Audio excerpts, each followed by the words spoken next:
niyaya mo siyang tumira dito. Sasabihin ko naman talaga sa inyo ni Raz eh. Nagkasabay-sabay lang yung mga ginagawa sa school, sa bahay, sa grocery, tapos itong Miss Isabel pa. Pero, di ba ate nag-promise ka na sabi mo, isasama mo kami parehas ni Kuya Eli sa lahat ng decisions na gagawin mo? Ellie, Raz, huwag sana kayo magalit kay Jasmine. Ang totoo naman yan, ako naman nakiusap sa kanya kung pwede ako makatira dito eh. Wala na kasi akong matitirahan. Saka sabi ko naman kay Jasmine, makaipon lang ako. Maghahanap na ako ng ibang matitirahan. Alam mo, mabuti ka pa eh, no? Binibigyan ng options ni ate.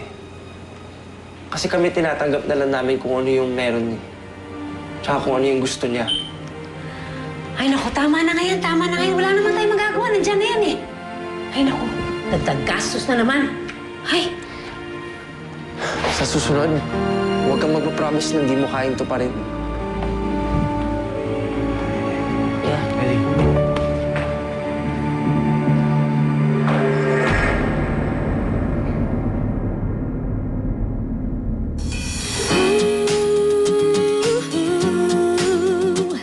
Together till forever with you. You make me wanna know you more. I'll show you what's in store. You make me feel like I own a candy store with all the sweetness and kindness and added up with cuteness. You just make me put together all the pieces. Ito naman, yung mga orphans nga, natutulungan niya eh. Kapatid niya pa kaya. Alam kong family issue din yan eh. Alam mo yon? Pero, sino ba namang walang family issues, di ba? Alam mo, kanya-kanyang laban lang yan, pare ko eh. Nang maniwala ka sa akin, makakapag-adjust ka rin sa sitwasyon mo. Promise yan. Alam mo, kaysa inuubos mo yung energy mo, kakaisip ng problema, balitaan mo na lang ako dun sa Battle of the Bands. Isa pa yun eh. Hindi pa na naman ako parte ng Overdrive. Kahit na nakatulong yung auditions mo para sa amin, eh, hindi na ako sinali ni Makoy sa banda. Nag-power dit na naman ng buwisit, oh. Iyan mo na nga. Dahil pa namang ibang banda dyan, eh. Tsaka, ikaw pa.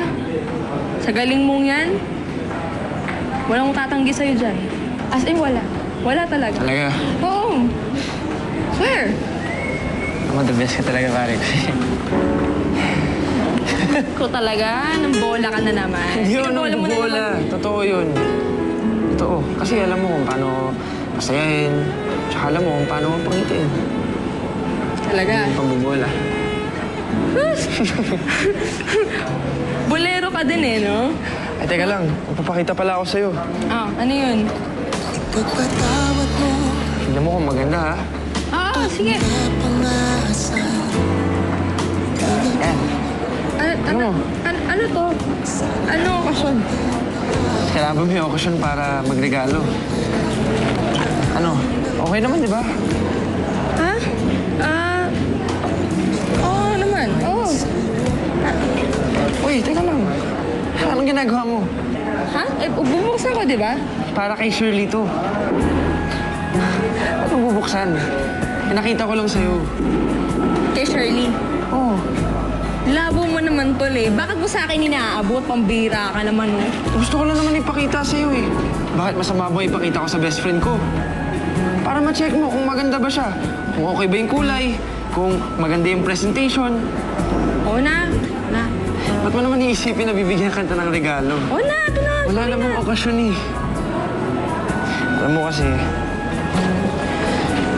bala ko na kasing umamin sa kanya eh. Kaya, gusto ko na lumapit sa kanya at magpaalam kung pwede ko siyang ligawan. Aray. Uy! Nangyari sa'yo? Nadulas ako, di ba? Ano? Liligawan mo siya? Oo, liligawan ko siya. Tingin mo, okay naman, di ba? Eh, kuya ng nasa puso mo, eh di ko. Tama ka. Kuha kita. Dahil dyan, liligawan ko na siya. Na Ayan din. Salamat pare ko ya. Hoy! Hoy, Zach! Bye!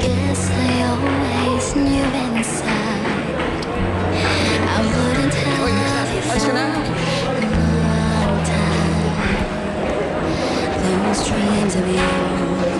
Oyang. Oy. Nakita ka lang ng gwapo, natutulala ka na? Wala akong panyo eh. Gamitin mo yung scarf mo. Tumutuloy yung law. Ah! What? Jepoy, ah. What? Teka, ba't pa kasi ang imo mo? Eh, kasi naman eh. Si pare ko yun. Oh, ano meron? Aamin na daw siya kay Shirley. Aamin na?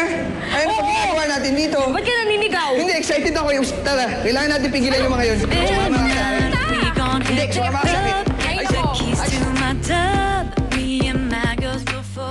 Ganda talaga ng friend natin, no? Siyempre naman. Well, So happy Sobra. for Jazz. ay nako. Uy, Jazz, saan ka ba nakatingin? Namiss ko rin kasi si Ben eh. Pero hindi naman ako nagsisisi. Mas okay na rin siguro yung wala kang boyfriend kesa may boyfriend ka nga, wala namang time for you. Diba? Alam yan. Alam yun. Jazz, Yun muna kami sa kantin. we'll see you later ha. Sige. Jess, can we talk? Alam ko napabayaan kita. Masyado ko nag-focus sa swimming ko. Nawalan na akong time sa'yo kung kailan mo ako kailangan. Pero Jess, gusto kong makabawi sa'yo kung bibigyan mo ko ng pagkakataon. Honestly, sa ilang months na naging tayo, mabibilang ko lang yung mga beses na nakasama kita. Yun pa yung mga times na hindi pa masyadong komplikado ang buhay ko. Right now, sa dami ng problema ko ngayon, kailangan ko yung taong dadamay sa akin. And I don't think that's you, Ben. I'm sorry.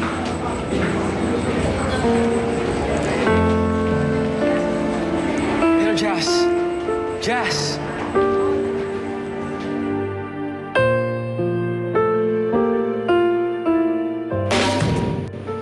Ayos! Mismo ending. Yan ang ending, pare. Okay.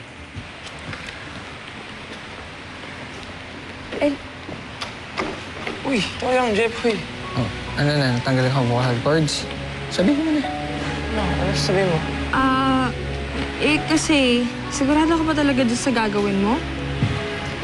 Dapat kasi pinagpaplanuhan mo muna, hindi kung basta-basta ka nalang susugod dyan. Wala na akong magagawa. Kailangan ko nang gawin ngayon. Kung hindi, mawalan pa ako ng lakas ng loob.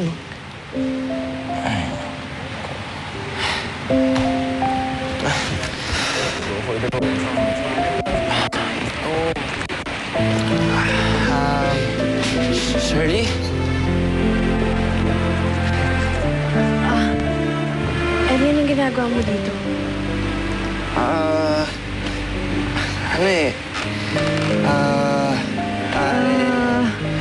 Okay ka lang? Kasi...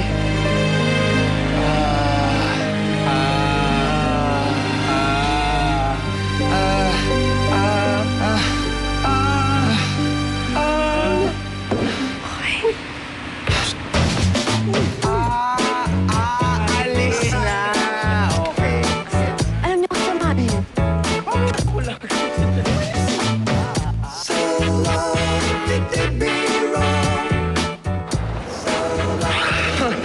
Ang sablay ko talaga. Sana nakinig na lang ako sa'yo. Siguro, kung nagplano lang ako, hindi pa ako napahiya kay Shirley. Sigurado na turn off na yun sa akin ngayon. Ewan ko sa kanya. Kung ayaw niya, di wag. Bahala siya. Dahil namang iba dyan, no? Wala naman akong gustong iba kung hindi siya eh. Ay, nako. Sige na nga. Kailangan natin iparealize sa kanya na perfect catch ka. Na wala nang ibang katulad mo. Alam mo hindi ka lang gwapo tsaka talented. Mabait ka pa. Tapos masarap ka usap. Tapos pag may problema, palaging nandyan. At maalaga. At higit sa lahat pala, hindi ka iiwan kahit anong mangyari. Oh, ang tanga lang kaya ng babae nga ayaw sa'yo, ah. Talaga? Nako, oo. Totoo yan lahat ng Oo. sinabi mo? Hmm. Mukha naman binubola mo lang ako. Hindi nga, hindi kita pinubola. Tsaka ako pa. Sorry ka? Oo nga. Talaga? Oo. Ha? Thanks, pare ko. I'll make this clear. I will always be The best ka talaga.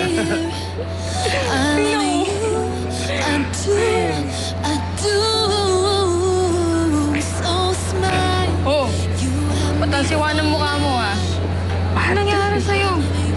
Eh, paano makakabayad ko lang ng utang? Oh, Ngayon, ako naman maniningil. Si Troy ayaw magbayad. Eh, wala na akong pera eh. Hindi pa papadala si Mama. Next week pa kaya? ha? Dali-dali naman ang problema mo. Sige nga, paano mo susolusyonan? Teka. Sino ba si Troy dyan, ha? Ayun o! Ito naman, mga pagsumbong. Ito si Troy, teka. Upahan ko na to, ha? O ano, upahan ko to. Sige nga! Macho. Tol, ikaw ba si Troy, ha? Oo, bakit? Eh kasi naman, ito mo to si Jepoy, ha? May utang ka sa kanya, eh, pero hindi mo binabayaran. Usapan na kami. Pero pwede mo Next naman. week. Hindi, ngayon na pare, kasi kailangan na talaga niya pera. Kawawa naman, walang kapera-pera yung tao. Usapan na kami next week. Ano? Hindi mo ibibigay o gusto mo na sapak? Ah, ano? Kawawa naman pare naman, kumpira ka naman, oh. Ay na! Give me that money. Oh, salamat pare. Ayan, magkakasundo tayo dyan. Oh, good, okay. Ayan pare, tamo, sabi mo, 20 pesos ng utang mo. Ayan, oh, 500. Nakikita mo yan? Ha? Ha? Magaling. Tamo, hindi mo na siya kailangan suklian. Ayan, 500 na. Hindi ka natakot lumapit dun sa lalaki mo? Ako matatakot. Ha? Macho, muscles, oh. Alam mo, ang tibay mo talaga, pare ko eh. Oo. Ikaw na talaga. Yes! Sabi ko sa'yo, ikaw na eh. Ano nga? Ikaw talaga. Siya talaga, Jepoy. Si Toyang talaga. Siya talaga yung hinahanap ko eh. Siya talaga. Ito yung hinahanap kong bridge ko kay Shirley. Bridge? Bridge? Bridge as in bridge? Yung bridge? Yung ano? Hindi na Ay, ikaw yung magkoconnect sa amin, Shirley. Ano? Status mo naman, it's complicated now. Sinubukan kong mag-high sa wall mo.